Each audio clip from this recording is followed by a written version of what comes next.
So, Daniel, welcome to Dublin. Thank you very much. Congratulations on What If. Thanks. It's an absolutely brilliant film. Awesome, good. When you're playing as Wallace, he's a very three-dimensional character. He's very fun, he's very witty, he can be very sharp, and he's very different from every other character you've played. Yes. What do you look for in a character when you go to get one? I mean, I suppose I look for stuff that I haven't done before, if possible. And at the moment, I've done comparatively little, so there's still lots of things for me to try. So at this stage, I don't really want to repeat myself too much, and I like, it's not just about looking for things that are different from Harry, but it's also looking for things that are different from The Woman in Black, or now from this movie, and and as long as, so far, people have been giving me opportunities to kind of explore lots of different roles, and that's a lot of fun. But I suppose I look for the same thing in any script, just kind of good dialogue, real relationships, and an interesting story arc, to use a really horrible phrase that I actually hate, but I can't think of another replacement for. I look for, I guess, all of those things. Yeah. And you have the wonderful relationship with Zoe Kazan in this. And you have this nice little story arc, as you were saying there, with Fool's Gold. Yes. The thing that kind of did in Elvis. Yeah. Well, I mean, I think it was a lot that did in Elvis. Yeah. I think it was the quantity Yes. of Fool's Gold he consumed. Everything in moderation you'd be fine. But yeah, Fool's Gold is, for those who haven't had the pleasure, it's a loaf of Italian white bread that you cut it in half, hollow out the inside.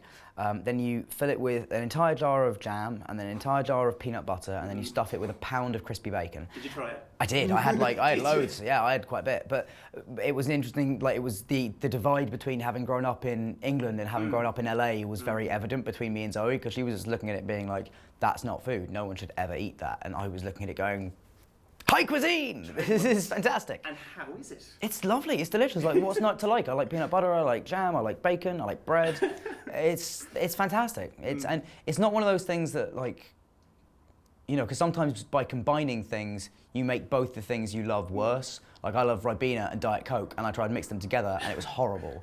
But so it didn't work. It's not like that. It's more just, it's a good sandwich. It's like chocolate and popcorn. I don't think it'll work. But it works beautifully. There you go. Exactly. It's unexpected, but if anyone has the time and inclination to make them for yourself, they're great. Yes.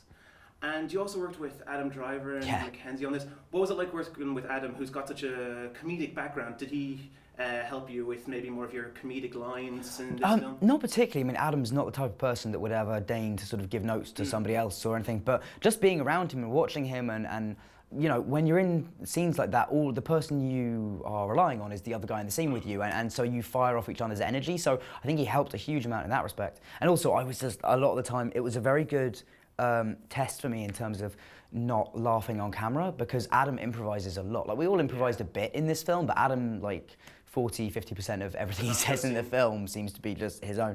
And so I'm just kind of, when he's going off on something and being really, really funny, it's very hard. Sometimes you just have to go, okay, don't laugh, because then you'll have screwed up the take and we can't use it. And but so it was a good challenge for that. But yeah, Adam's an amazing guy. He's very, I think people expect him to be this kind of loud extrovert guy, and he's really not. He's very, not shy, but he's quietish and very, but just incredibly smart, and has a really interesting sort of story. He trained to be a Marine, and then that didn't work out because of injury, and just like a really interesting background, and I think comes to acting from a different perspective.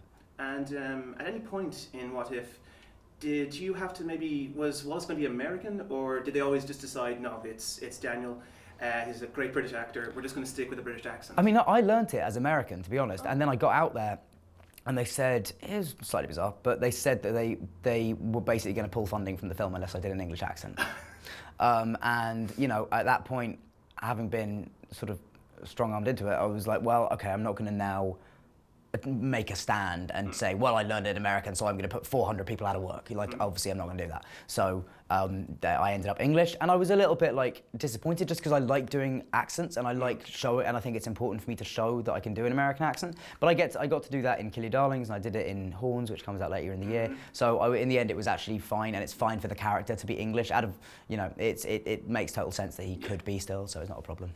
And talking about horns, how excited are you for fans to see horns as well as Frankenstein's monster? Yes, I'm very excited, particularly to see Horns, I have to say. I mean, Victor Frankenstein, that'll come out next year, so I'll be sort of thinking about that more then. And also, I haven't seen any of that, so I don't know whether I should be excited or fearful yet.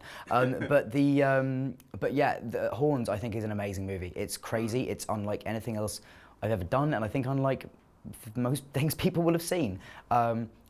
It refuses to be tied down to a genre, so it's really, really funny, and it's really dark, and has these amazing like slasher horror elements to it, but it's also got this beautiful love story in the middle of it, and it's a revenge thriller, so it's a bit of everything, and it just and the director Alex sort of flips between those tones seamlessly and fearlessly, and yeah, it's great. I mean, I think it's a really exciting, unusual movie. It reminds me of a thing my friends wrote a musical, and there's a line in it where they say, I'd rather be 9 people's favourite thing than 100 people's 9th favourite thing, and I think that's the attitude I'm taking with Horns for sure.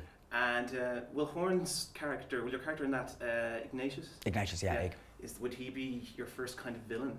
He's an anti-hero. He's a sort of true anti-hero in that you should be rooting for him the whole way through, and you should be on his side the whole way through as the world around him sort of crumbles and turns to hell. That's the thing. He sort of physically turns into the devil, but the world around him is what turns into hell. And so you should be, and he does in the true sort of anti-hero sense of the word. You know, he does some really questionable things and things that you kind of should worry about him for and should not be on his side for, but ultimately he sort of comes good in the end. Well, Daniel, thanks very much. Thank you. Can't wait to see What If again. Thank you very much. Cheers, man. Nice to meet you. Great. Yeah. Awesome.